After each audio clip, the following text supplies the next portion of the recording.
সর্দি জ্বরের মুখে এক সপ্তাহ ধরে কিচ্ছু ভালো লাগছে না।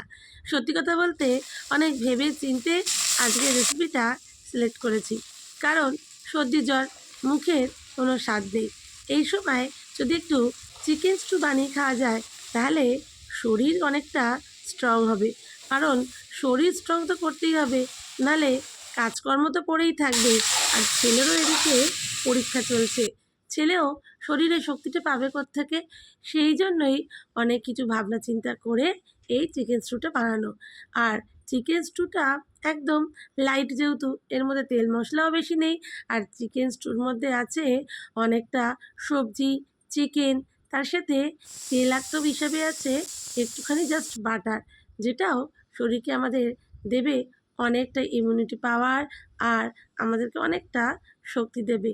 এই চিকেন স্টুটা খেলে তোমাদের শরীর হয়ে যাবে একদম চাঙ্গা।